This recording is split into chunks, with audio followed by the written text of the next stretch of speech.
Please go ahead.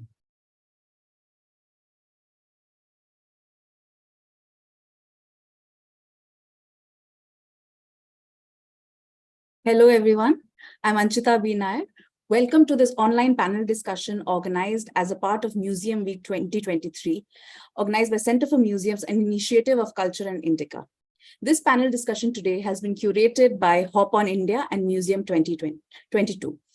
Today, we will be discussing the topic Prioritizing Human Resources in Museums, Wellbeing, Upskilling, and Growth of Museum Professionals. Promotion of good staff health and well-being is a fundamental aspect of the modern day workplace.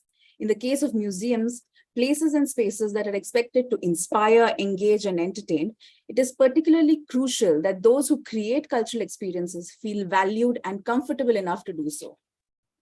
The theme for International Museum Day 2023 is Museum Sustainability and Well-being, making this topic very relevant. Museums are key contributors to the well-being and to the sustainable development of communities and can play a key role in bringing about positive change. With a more proactive approach to well-being and upskilling within the workplace, museum staff feel more valued and institutions receive greater loyalty and productivity in return. We have with us a stellar panel for today's discussion. Let me give a brief introduction of each of our panelists, starting with Dr. A. Nagendra Reddy, Director, Salarjung Museum, Hyderabad, who is a museum veteran and a thought leader in the space of Indian heritage and culture.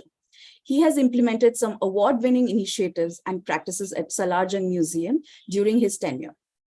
The list of awards include Traveler's Choice Attraction Award by TripAdvisor and Certificate of Achievement by Art Institute of Chicago, among many others.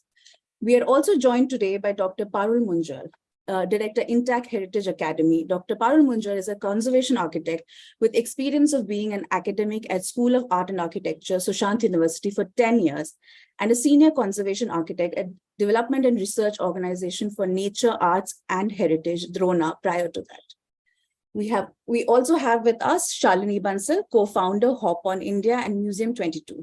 Shalini Bansal has done her post-graduation in design from NID Ahmedabad and has been involved for over 2 decades in versatile design projects and design management work across both large impact projects and private sector.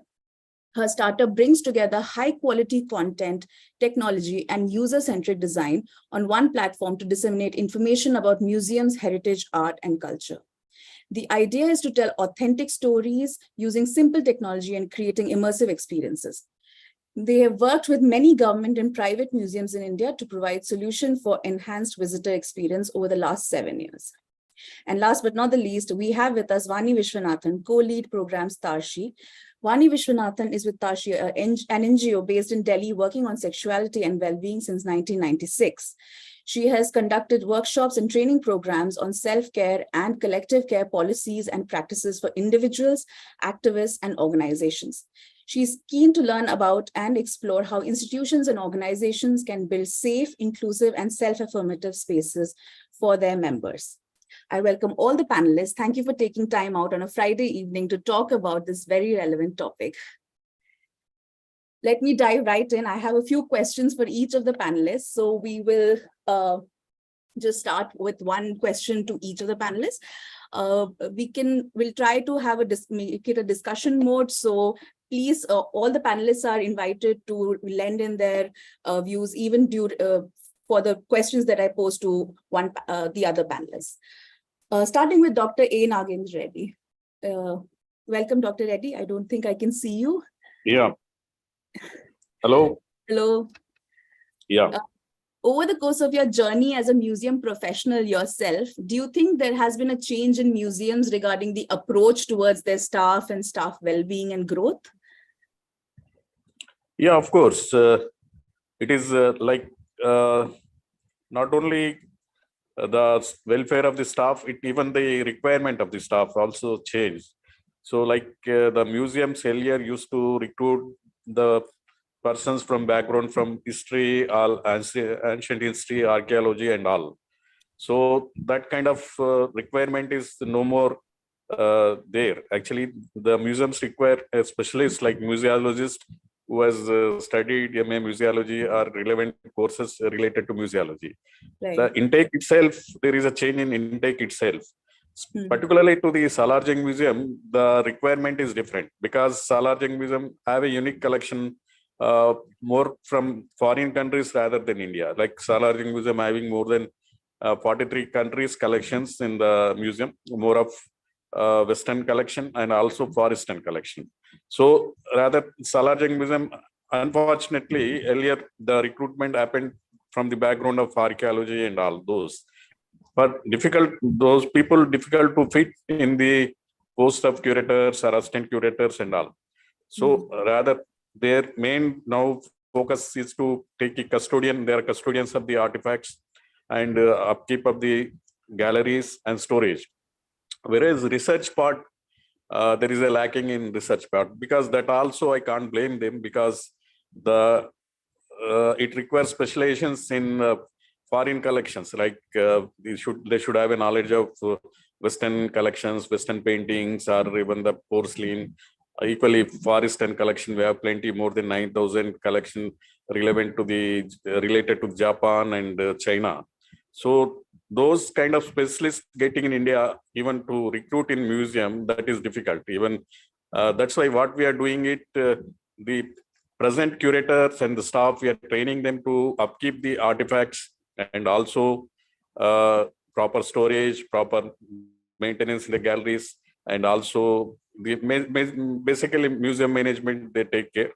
So we are throwing our artifacts, like we are giving access to the scholars who want to study on our collection. We are giving. Earlier, even I was told earlier directors, there was a somewhat conservative and the accessing the information and also going through the artifacts or storage was not permitted. That we liberally permit that.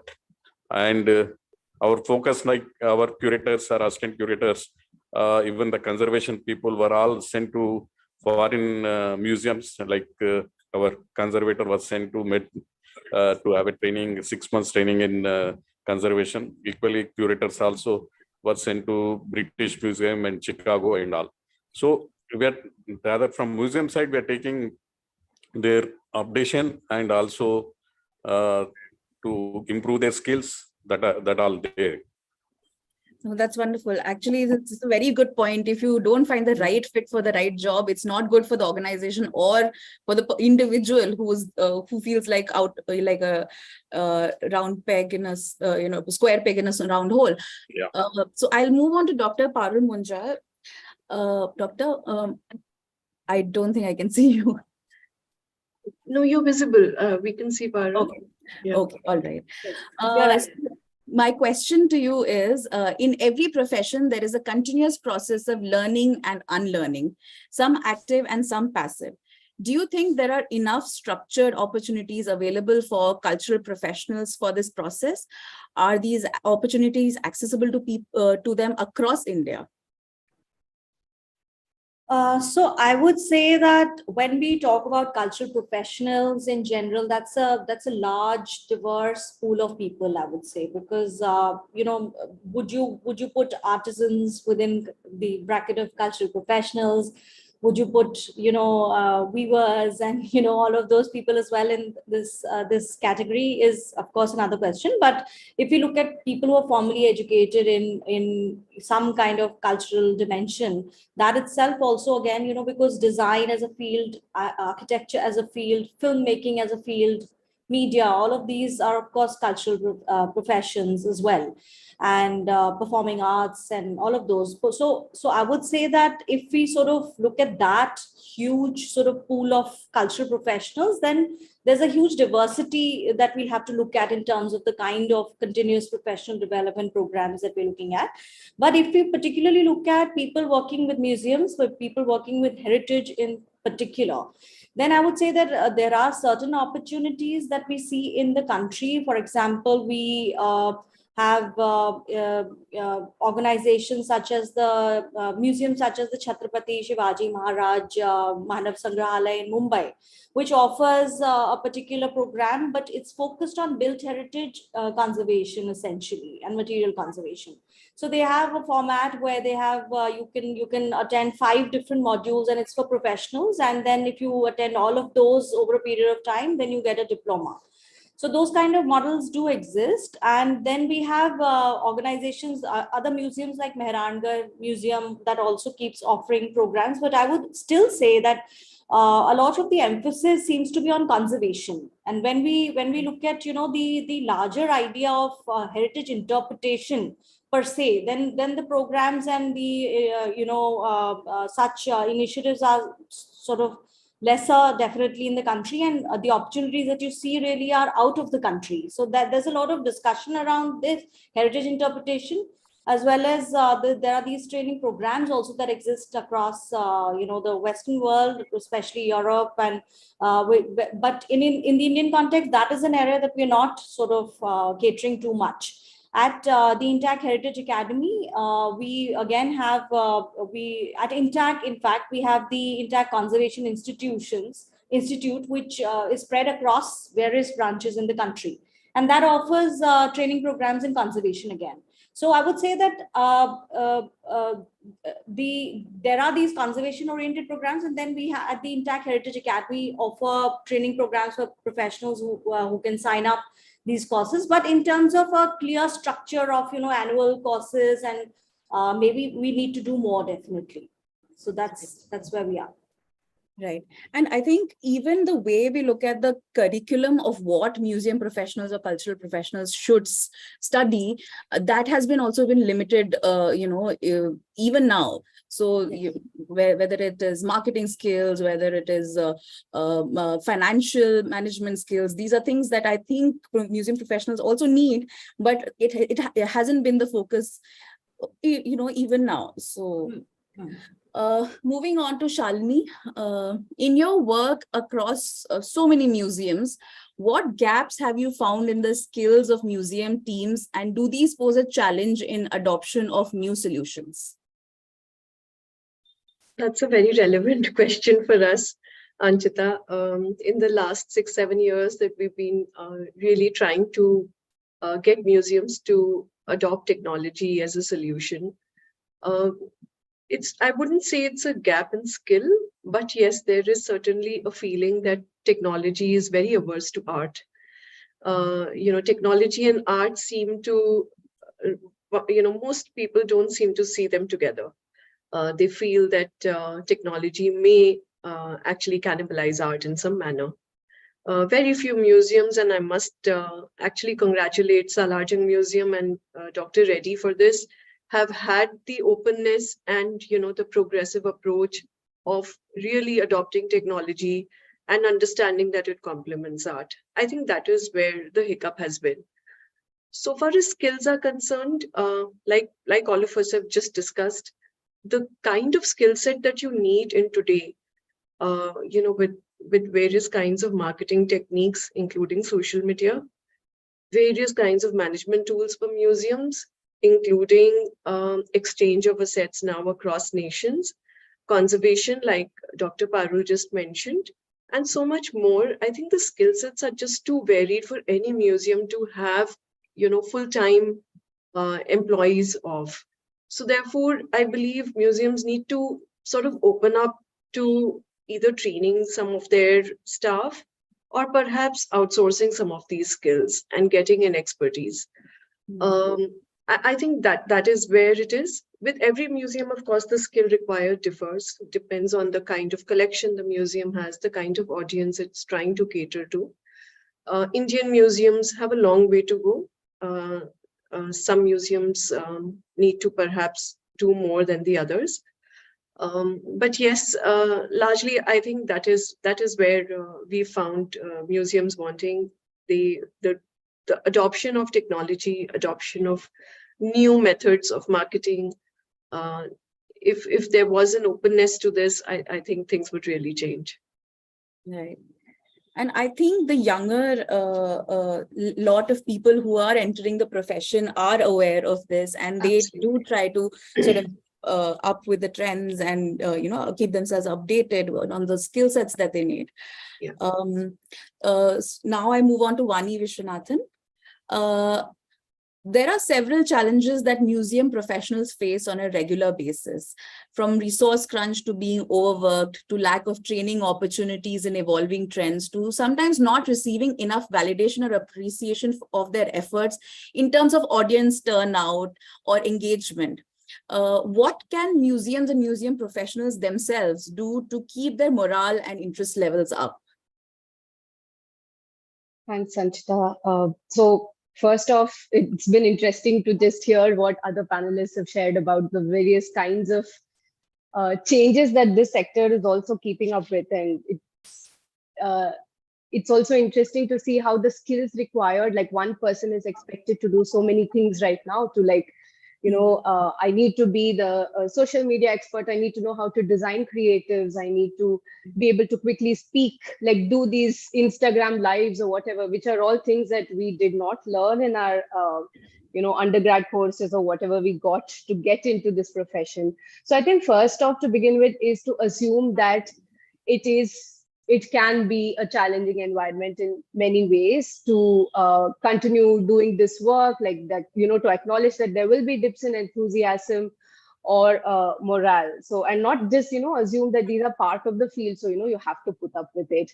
In our work with organizations and all that, the first thing that we do recommend is a session or few sessions on understanding what stress and burnout are, because individually, each of us have very different things that cause stress. What causes me stress will be, in a workplace situation would be very different. Maybe you will not see it the same way. So it's important to understand that it's different for all of us. And also it's not just you are, if I feel stressed by something that you do not, it's not because I'm like fragile or sort of, too easily, provoked or some such thing. It's just that we have no idea of the full context in which an individual comes to the workplace. And it's not like, work, the stress that I face is only because of who I am as an individual. The institutions that I'm a part of, whether it's my family or my workplace, are also can also cause stress. So can the societal aspects. Like even if I can't control how the society is, if let's say as a queer person, I face some kind of discrimination in the society, I can't probably do much about it, but it is still a factor of stress, and that could come into the workplace. So to just understand that there are these different concepts. So in terms of specific things that organizations and museums could do is to give teams time to talk about things about work that, kind of frustrate you or make you feel sad, anxious. And, some of us may feel defensive if we're doing this as a group, like especially if there's a senior person involved, you might be tempted to explain, saying, oh, no, it's because we don't have funds to arrange for this training for you or some such. But to just build a safe enough space for all of us to allow for these difficult emotions to emerge without necessarily feeling the need to defend certain things, and to be conscious that if someone shares with this vulnerability, like let's see what we can do to lighten up the mood, to be like, okay, right, I understand that this, let's say after a project we're doing a debrief, and then we can say, okay, I understand these aspects have been difficult, but actually what was also fun for you? So you end on a note that helps people sort of come back together and feel energized about why they are doing this work. And hearing about like training opportunities from the other speakers, I understand that it doesn't seem very easy or straightforward. And of course, there's also funding crunches. One way would be to be open to staff about what budgets are available, and just make sure that something goes on for each staff member each year, to whatever extent possible, at least subsidizing or some such, and how they can use this money. And other small things like, making sure that staff members take the leave that they're entitled to. As a workplace, you would also have policies on like annual leave, just to encourage staff, saying, hey, I noticed that you haven't taken a break in the last 3 months.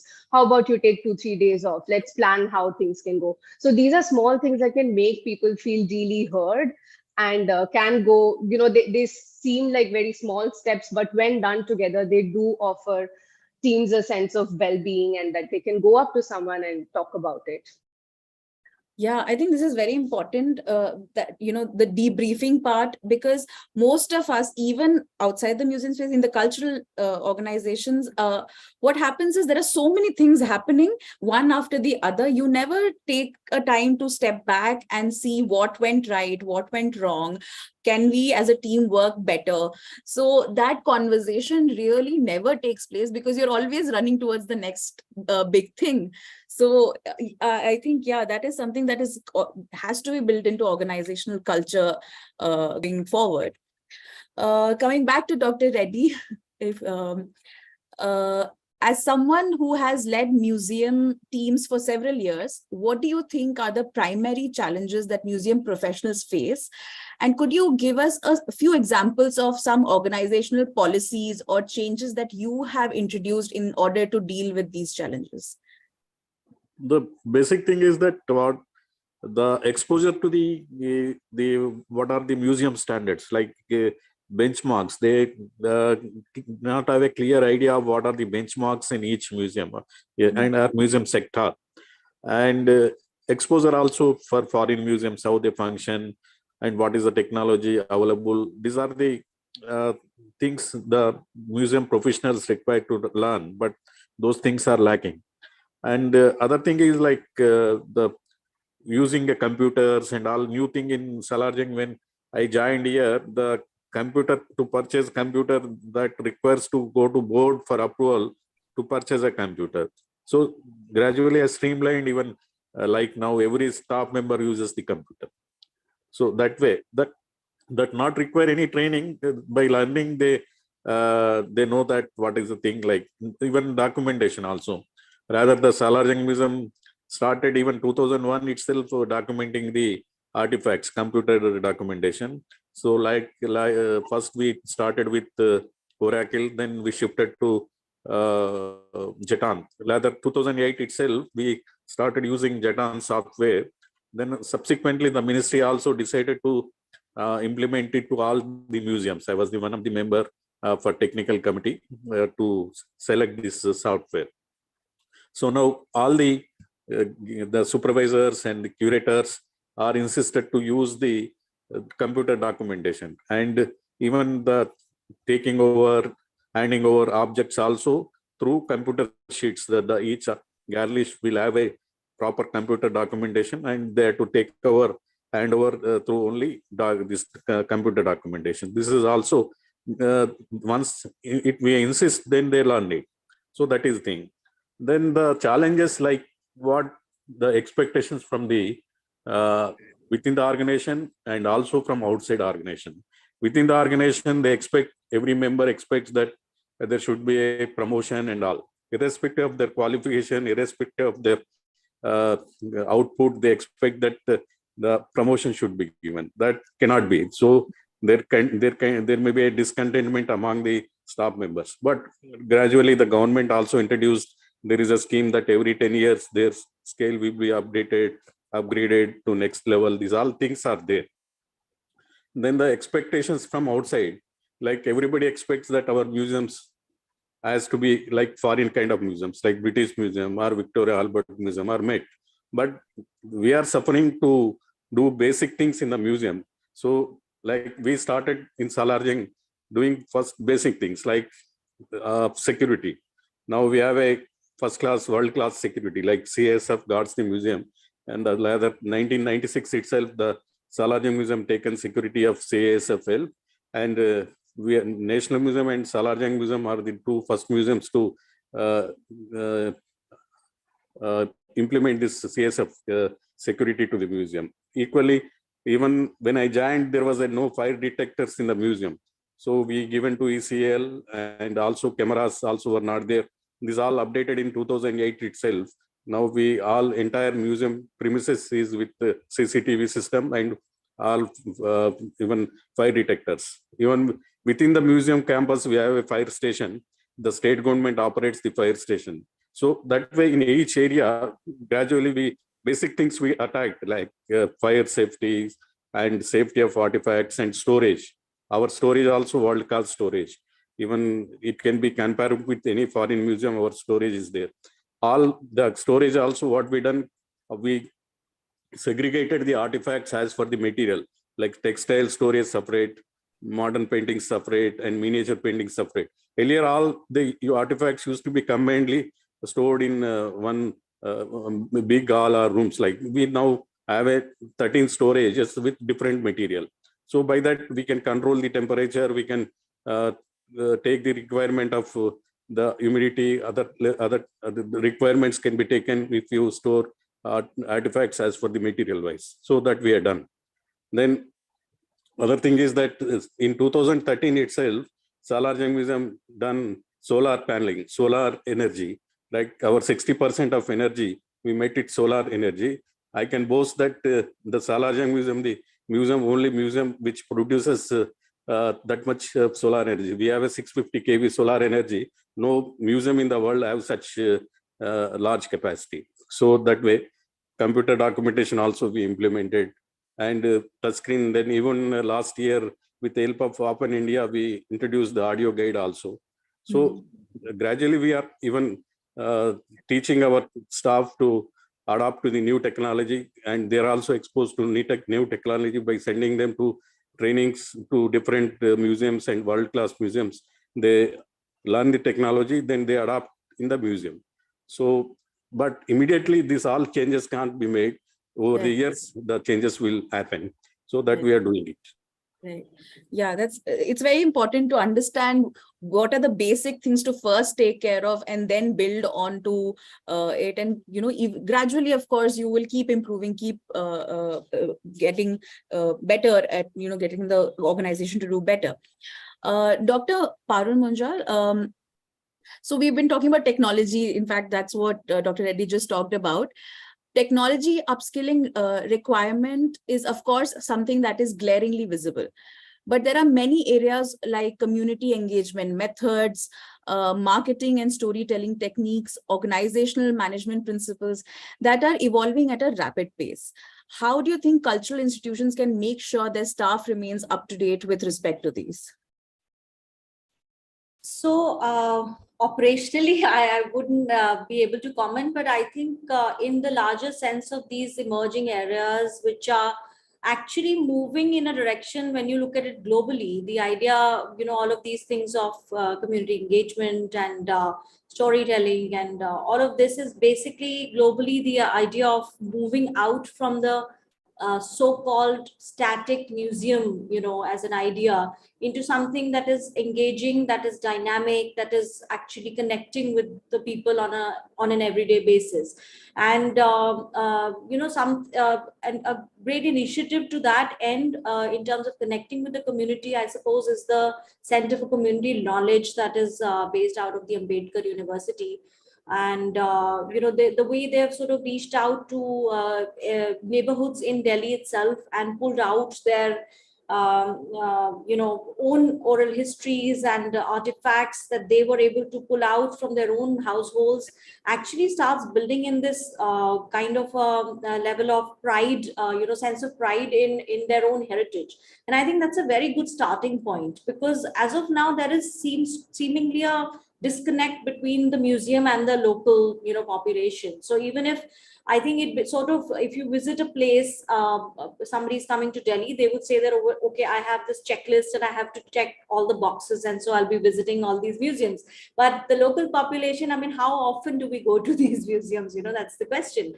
So so I think the museum has to reach out. The cultural institutions actually have to reach out, and of course these avenues, whether it's with respect to social media and platforms to reach out to the population, or methodologies such as followed by the Center for Community Knowledge, where we actively sort of move out of the museum itself and start engaging with the local population. There have been certain examples, of exhibits in Amritsar also, where CRCI managed to sort of put up this local, Amritsar museum, where it was the essence of the people that was put into the museum. So I think the museum has to reach out from its confines, and the professionals, the museum professionals, have to be of course, exposed and trained. Look for opportunities which are also sort of look out of their own localized disciplines. So I would say that this idea of interdisciplinarity needs to be sort of go into the training of museum professionals, and they need to start looking at these exciting, ideas of storytelling and narrative building, and all of that, which are coming from different disciplines. So you're actually borrowing it from sociology, borrowing it from film, making methodology, or borrowing it from design as a methodology. So I think that kind of an open-mindedness in museums to expose their own employees to these interdisciplinary kind of methodologies would be a good start, I would say. Right. No, that is so important. And it goes on to talking about what we were saying earlier as well, that sometimes you need to outsource also, even if you don't know how, you don't learn or you don't train, you engage with people who are trained in these different fields, and get them involved in the museum sector in some way or the other. Yeah, going back to Shalini, with regard to technological upskilling of museum professionals, which people you've interacted with quite a lot, what do you think is the biggest challenge? I would say it's not just technological upskilling, but upskilling overall. In my experience, I found most museums in India are very short-staffed. Perhaps also because of the recent pandemic, there has been a huge churn. And because they're short-staffed, the museum staff is really overloaded. So there is a huge time crunch.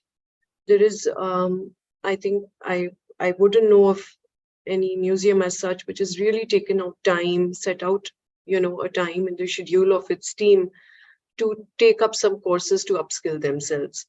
And there are many reasons for this. So there is absolutely no one to blame for this, but the circumstances, I believe, have been such. The second thing, of course, has been very lengthy decision-making processes. I think what happens is, by the time a museum team person or even museum director, leader decides and wants to, take a decision for its staff to join a course, the lengthy decision-making processes make it very difficult to really make it happen. So while there is a huge intent, one is not able to really implement what they really intend to do. The third is actually the lack of courses. Where are we really finding those courses, because Dr. Parul has just shed light on this. The kind of education or the kind of continued learning courses that we're giving actually in the sector of culture themselves are pretty obsolete and very, very limited in their scope. So just like Dr. Parul just mentioned, we really need to get into an interdisciplinary mode of learning, because that is where perhaps we are going to be able to get, the museum staffs to upskill. And like we discussed before, we cannot limit the staff to just one skill anymore. Each of us needs to be multitasking in a lot of ways, especially with smaller teams. So I think it's important that, institutions of different disciplines be brought in, and perhaps a course be designed at least to make a little beginning, and make it possible, therefore, for the staff to upskill. That could be just a beginning, and then we could see how it can be taken forward. Yeah, you're right. In fact, recently, I think there are courses that IIMs have started for humanities students. I think there's one in IIM Ahmedabad for cultural organizations or individual cultural professionals. IIM Kozhikode has started something. So it's IIT. I think IIT Bombay has started something. So it's good to see that even institutions, going beyond their mandate of what has been prescribed to them, and seeing that interdisciplinarity is important now. Yes. Going back to Vani, this is something that I've really wanted to ask you. Museums have a responsibility to cover social and critical issues that challenge the audience and communities they serve. Caring for teams delivering such projects, which deal with themes such as genocide, independence movement, queer history, can be a challenge. Do you have any thoughts on how museums can go about dealing with harmful effects of secondhand trauma, or in case of museums, trauma-based knowledge work? Thanks, Sanchita. That's an excellent question. I think many of us are drawn to different kinds of work that we do based on academic interests, but quite often we may also be drawn to certain themes because they resonate with us in some way.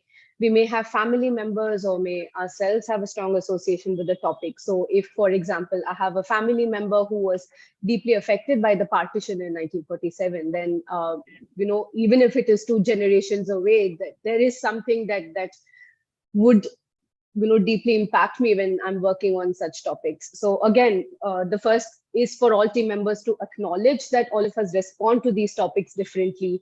It is quite common for people to think, why are you getting so worked up or affected? It's our job, let's get on with it. Or I've done this kind of work for ages, you've just begun. If you can't do it, you're not cut out for this work. It is a common thing in many fields to compare, our experiences, if we've been into a particular job for a few decades, with how a person reacts when they've, especially younger people now who have a lot of language for mental health and well-being, to be like, oh my God, this generation, they think this way and so on. But they're just a lot more aware of these things than many of us may have been. So the first thing again is to acknowledge, and I think it would again be helpful to have regular and open discussions while such a project or exhibit is going on. And if someone is on the verge of burnout because of this kind of work, burnout is basically stress that has gone on for too long without being addressed or managed. So if someone's on the verge of burnout, it would do very well for the team to see if that person can take a break for a few days, or can their role in the project be different, or can we offer them extended timelines? Like, based on what other speakers have mentioned, I understand it might be difficult when teams are short and many people have to, like, one person has to do multiple things, but we are dealing with humans here who are not machines, who are prone to good days and bad days and so on. So in the interest of a longer term engagement, especially in a field where finding people is difficult, these are ways that we will be able to retain people, and also like help them through a difficult phase of time. I think connecting team members to communities or listening circles or therapy opportunities that understand this topic is very, very useful. We underestimate how important it is to just find other people who think the same way with us. Like if it is a discussion on, say, a partition museum is putting together something, then just finding other people who may have gone through similar difficult things, it just makes people feel heard, that they're not alone. There is great value in finding solidarity. So it may not make the stress or difficult emotions go away, but it can reduce the impact on the individual. And I think we can also think of therapy beyond just talk therapy, like where one person is talking to a therapist who's, so, not all of us are able to articulate using words. So especially given museums and their proximity to the arts, we can consider arts, music, and dance therapies. Maybe even, holding a regular session once a month. There are, once a week would be great. It's just about an hour long, and sometimes it would just be like, a percussion thing or like some craft work. It's a great way to just take your mind off something that is difficult. And I think what's especially important is to ensure that this kind of vulnerability that we're hoping team members are able to share, that this opportunity is given to senior staff members as well.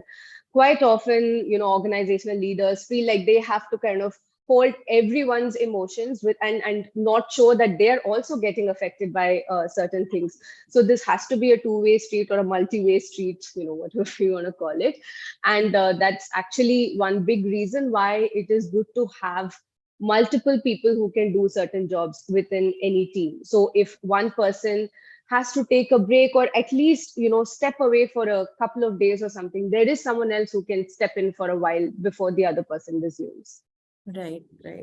Yeah. And also these activities are not just for the individual, but also for the team to come together and, do something together, build some sort of a rapport, which is outside the work. Absolutely. equation. So that's also very important. So there are some questions in the chat bot, but I will get to them later. What I have one question for each speaker, which is more actionable, so action oriented. So I'm going to start again with Dr. Reddy. Dr. Reddy, what actionable advice would you give other museum directors that they can put to work in their museum with immediate effect to improve the well-being and skill level of their staff? Basically, the each museum requirements are different. That's why I can't generalize what is their requirement and what is my requirement. And I can say that even all the directors of each museum also competent to take decisions and implement the well-being of their museums. But as a almost 20 years experience, I can say that the qualifications required for the post to be built is not updated frequently. That I think I require at least 5 years. Every 5 years, the skills required or the qualifications required are to be updated, and the qualification required for the post has to be on par with the courses available on the market. That has to be updated, and even the recruitment rules also not amended frequently. Even like we had done in 2014, again we are due to do once again. So otherwise, all old recruitment rules says that either background from history or archaeology, those people required to be recruited for the posts in the museum, but that are outdated, as I say, that for the museum areas. So each post, each curator post or each post require different skills and also qualifications. That way, every 5 years, better to update the recruitment rules, and that has to be amended. Second thing is that interaction with the academia, like academic institutions, like what skills you require for your organization, what are the qualifications required for your organization. Accordingly, the academic institutions can develop courses or short-term courses. By that, then the who are trained or who are studied those courses can be appointed in your institutions. So there is no, as such, there is no interaction between the museums and also with the academic institution. That has to be updated. So by that, then the skilled people the qualified people will be available to recruit in the museums. Right. Third thing is that like each museum has to curate some exhibition and can be taken to other museum. By that, the exposure of the curators with the curation and also with exposure to other museum collection, that all will happen. So there can be a exhibition from each museum, and there can be a common exhibition from 3-4 museums. So this can be done, and exchange of objects or loaning of objects also can be done with each museums. That also can be done. So these are the things. And what I feel that even the employees also, like lot of employees in each museum have a heavy in the bottom. That means like more in non-technical side, or unskilled labor is workers will be more, and skilled or technical staff will be less in each museum. That has to be reduced. What I feel that unskilled or which are ancillary to nature to the museum can be outsourced, and the museum can only concentrate on technical kind of people, technical posts or technical requirements can be taken, and remaining like engineering or general maintenance or upkeeping or conservancy, these all can be outsourced. By that, the burden will not be there on the museum, and the curators or the director can focus on the technical areas. Right. Thank you so much. That's such a good point, that if you collaborate with, say, academia or academic institutions, do a skill audit, see what is required, and then customize courses or solutions for each of the museums, which obviously could be replicated in other places. But developing this could start with, say, collaboration of one museum with institution. So that could be something that we could explore, in the coming future. Moving on to Dr. Parul. Could you tell us a bit about mid-career training programs available for cultural professionals at the moment in India that you would recommend? Or what are the steps that you think that museum professionals or cultural professionals should take at the moment to, sort of for their growth? So I would say that, of course, there's a lot of content and there's a lot of these courses that are available online. So today, of course, those are resources that one can certainly make use of in a generic sense. But then when we're talking about specific requirements and specific needs, as I already mentioned when I first spoke, was that there are these conservation-oriented programs that exist, whether it's at various museums or whether it's the Intact Conservation Institute. But beyond that, I would say that, in terms of extending that to other dimensions of, the idea of the cultural professional enhancing his own skill set and approaches towards contemporary movements and globally what is happening. I think sorry to sound like I'm trying to sell myself here, but the Intact Heritage Academy was established essentially for capacity building and training across various disciplines that link with heritage. So, in terms of museum studies as well, in fact, Intact has a chapter network with about more than 220 chapters across the country. So we encourage, possibilities of connecting through the chapters and conducting workshops at the regional level as well. So whether it's at the headquarters in Delhi or whether it's at the regional level, I think it'll be great to see if we can connect with museums and curate programs, particularly with respect to their requirements. And that's an opportunity that we have here at Intact Heritage Academy to open out these kind of courses for mid-career professionals. So that's a I think great opportunity, I think, for us and the museums to connect as well. So thank you. That's wonderful. I think we just connected both the answers, what Dr. Reddy said and what you're saying. In fact, I was going to sell one of your courses. I recently came to know that you have a course on cultural entrepreneurship. That is so incredible, because cultural entrepreneurship in India is so nascent that we don't even consider that it exists. So it's great that you are taking up these topics which are not sort of available, have not been available so far.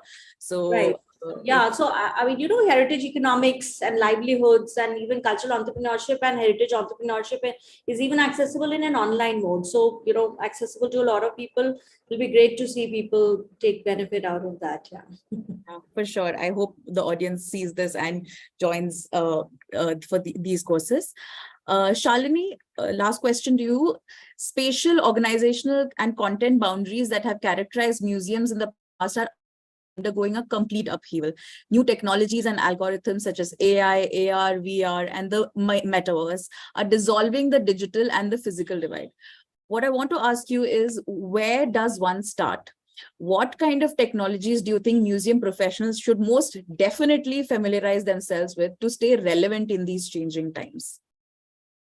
So that's a question, I think, which all of us face these days. Yeah. There's so much available and there is so much you want to do, but there's only so much that you can do. Right. So, of course, your question is absolutely relevant.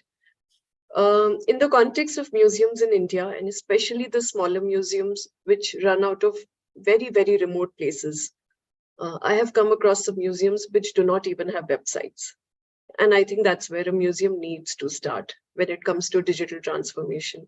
Put yourself out there, let people know you're there. As a professional who's been really trying to reach out to every museum now in the country, I've realized it's a big challenge, because a museum which does not have a website is very difficult to reach out to. There is no contact point, and there is nothing that I know about the museum. Sometimes these museums have huge treasures, but they're completely unknown to the outside world. So that's where I think we need to make a beginning. The second thing that perhaps we need to do is have some basic collections online, maybe have some information about the museum collection,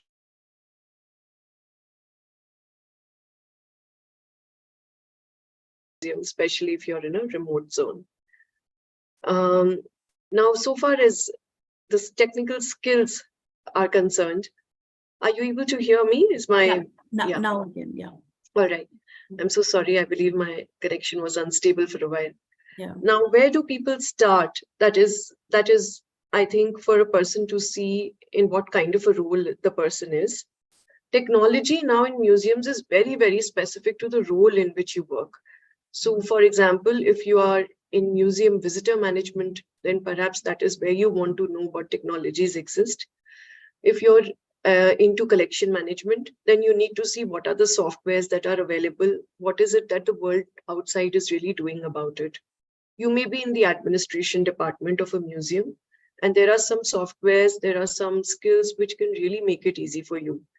You may be in the marketing department. You may be the person who's responsible for outreach and maybe for education as well. There is so much available there with edutech having boomed so well. Marketing, we've just discussed social media is just the tip of the marketing softwares and marketing tools that you have under your belt. There's so much more that you can really learn. So what I suggest is to begin with, whatever is your role in the museum, you really need to start looking up on the internet. Just look up and see what is really available. What are people doing, not only in your country, but in other countries, to really develop their skills. There are courses available, like Dr. Parul said, which are also available online, which are sometimes free of cost, which are not so difficult to access. Maybe make a start there. That is a good place to start. And that may give you the confidence actually to upskill yourself further. Of course, there are some very basic skills. And Dr. Reddy just mentioned, when he started with Salarjung, there were no computers. And now, of course, he has managed to build up a whole team which knows how to operate on computers. But there are still many museums in India where this is still not happening. So that is where they need to start. I think it's a continued learning process. So where you are, you need to really keep looking at transitioning yourself every time, because it's a continuous process. There's no stopping. Like for all of us, I think museums are no exception. It's for each one of us in any kind of field now. We need to keep upskilling, keep looking out for what is available out there, what others are doing in your profession, and make it grow. No, absolutely. You're so right. Moving on to Vani, museums, like most development organizations, are not only staffed, but also underfunded. Could you possibly talk about some cost-effective methods with which museums can avoid burnout in their staff?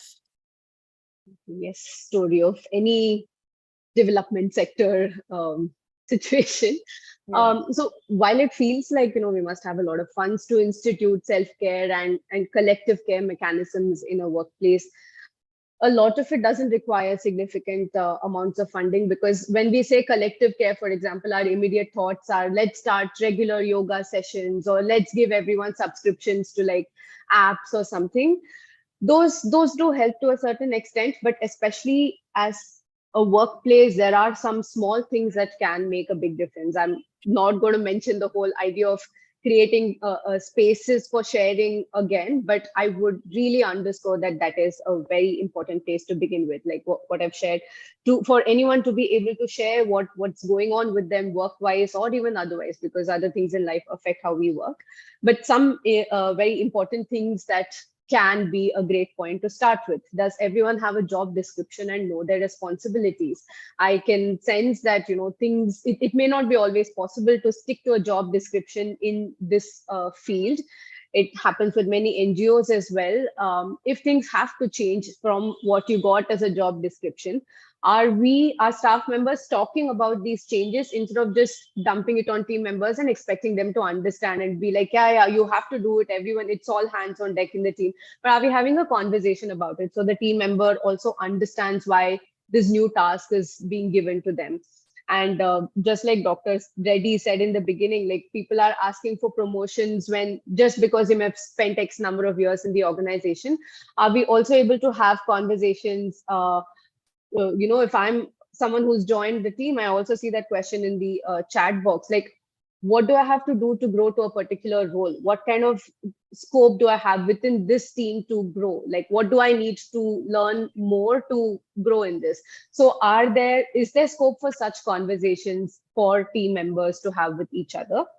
And regular one-on-one time with supervisors. Like, it seems like a very basic thing, but many organizations go through weeks or months, or maybe there is that one annual appraisal or evaluation conversation that happens. And then for the rest of the year, there are no such conversations on upskilling or training opportunities. What are my areas of improvement? So having regular conversations like these, a weekly chat, like even a 20-30 minute chat where you ask, okay, what's happening in your life? And so you don't just jump into work, but also understand what's going on with the person. All of us may not be willing to share what's happening in our personal lives immediately, but over time, if they see that that personal information is not being used against me, they will offer up that information, and we may get a slightly more complete picture of that individual, not just as my team member, but who they are as a person.